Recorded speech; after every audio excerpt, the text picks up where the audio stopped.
नमस्कार, मैं ज्योतिषाचार्य आशा त्यागी राजमंगल टाइम्स और धर्म मंच की एस्ट्रो मॉम सीरीज़ में आपका हार्दिक स्वागत करती हूँ।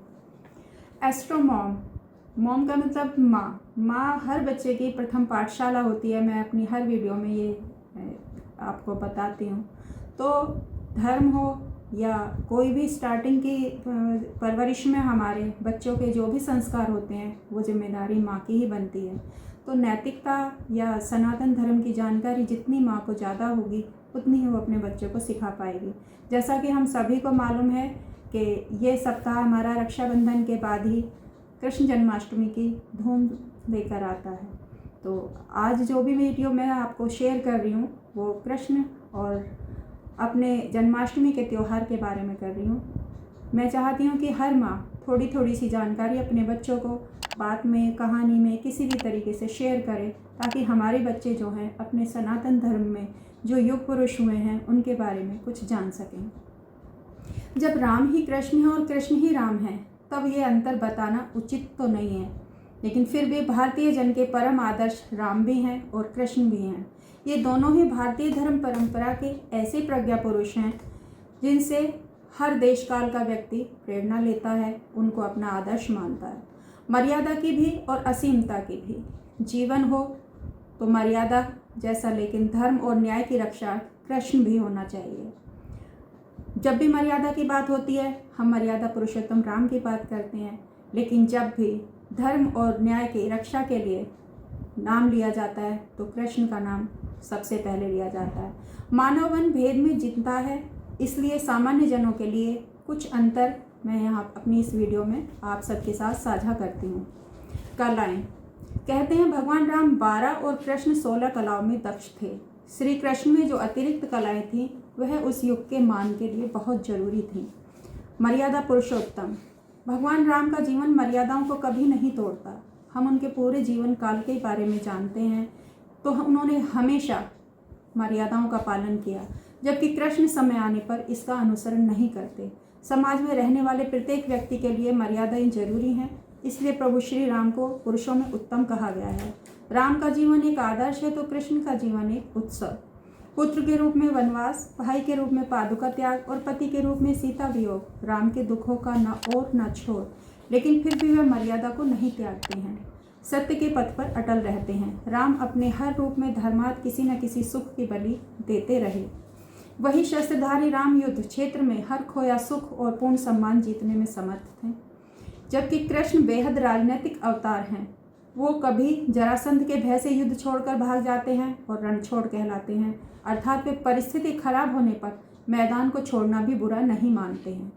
इस तरह परिस्थितियों के अनुसार ही अपना कार्य करते हैं। यही एक राजनेता की सबसे बड़ी पहचान होती है। दूसरी ओर राम कोई राजनेता नहीं, इसलिए उनके लिए समाज की मर्यादा और धर्म सम्मत आचरण ही सर्वोपरि। जीवन चरित्र। भगवान राम का जीवन ही गीता है या कहीं की धर्म सम्मत है, जबकि कृष्ण का जीवन हमें शिक्षा देता है कि धर्म रक्षार्थ कई बार धर्म विरुद्ध आचरण भी करना होता है। दरअसल राम अपने जीवन दर्शन और व्यवहार में लौकिक मर्यादा का उल्लंघन नहीं करते, जबकि भगवान कृष्ण के जीवन दर्शन और व्यवहार के बहुआयामी पक्ष हमने देखे हैं, सुने हैं। राम की जीवन शैली आपको जीवन में बाधाओं से उबरने का मार्ग प्रशस्त करती दिखती है, वहीं दूसरी ओर श्री कृष्ण के जीवन से सुखी जीवन की प्रेरणा हमें मिलती है। दाम्पत्य जीवन। भगवान राम सामाजिक नियमों का पालन करते हुए सिर्फ एक पत्नी व्रत ही धारण करते हैं, जबकि कृष्ण की 8 पत्नियां थीं। भगवान श्री राम ने अपनी पत्नी के वियोग में 2 वर्ष बिताए, जबकि श्री कृष्ण को कभी पत्नी का वियोग नहीं हुआ। कृष्ण की विवाह परिस्थितियां भी भिन्न थीं, परंतु राम ने मुरली और रास माधुर्य नहीं दिखाया। एक पत्नी व्रत रखा। राम ने सबके प्रेम निवेदन ठुकरा दिए। राम ने सीता जी से प्रेम किया, उन्हीं से विवाह भी, परंतु कृष्ण ने प्रेम तो राधा से किया लेकिन विवाह रुक्मणी, सत्यभामा, जामवंती, कालिंदी से किया। राम का विवाह विधिवत रीति रिवाज से संपन्न हुआ, परंतु कृष्ण ने समस्त विवाह गंधर्व रीति से किए।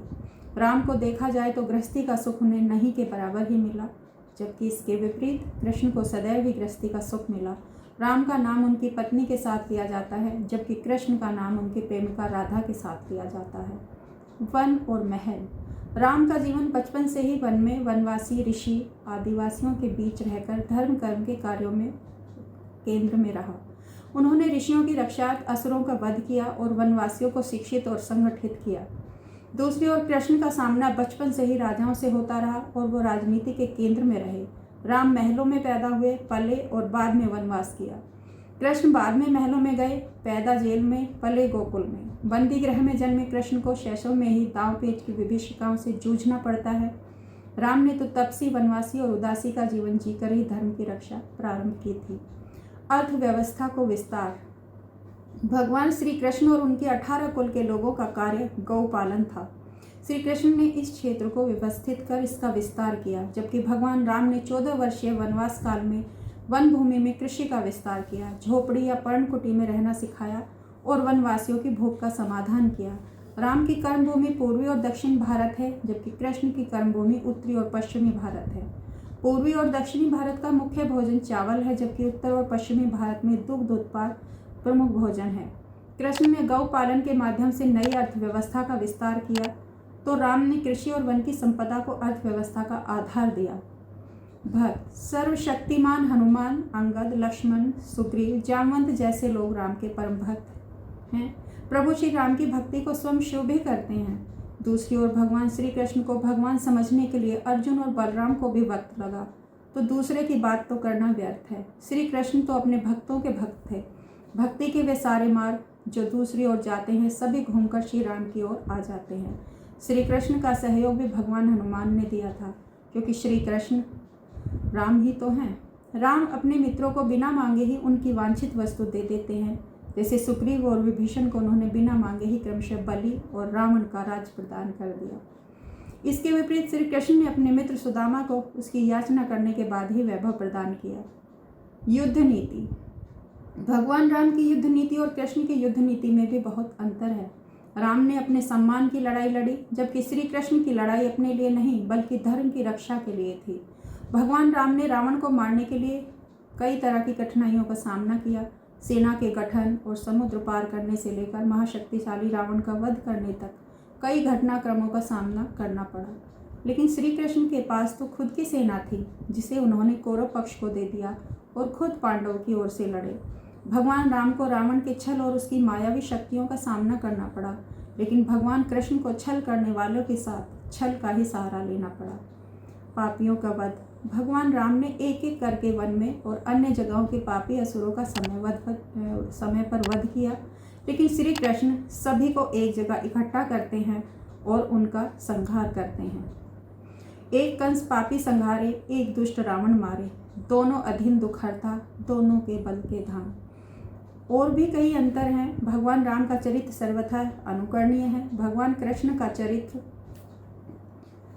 चिंतनीय है। राम का जन्म त्रेता युग में हुआ, चैत्र शुक्ल पक्ष की नवमी को, जबकि कृष्ण का जन्म द्वापर युग में भादों के कृष्ण पक्ष अष्टमी को रात के 12 बजे हुआ।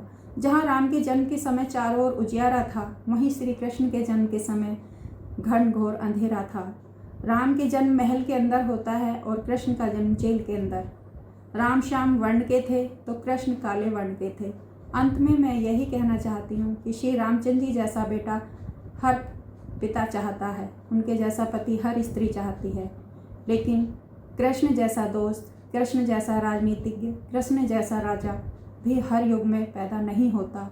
कृष्ण हर जगह सर्वव्यापी हैं, सबके लिए, हर समय में उनके पास अनुकरण करने के लिए इतनी सारी विधाएं, इतना सारा आचरण कि हम उन सभी चरित्र को अगर अपने बच्चों को सिखाएं तो आज के समय में कहीं भी कोई परेशानी का सामना नहीं करना पड़ेगा। नमस्कार, धन्यवाद।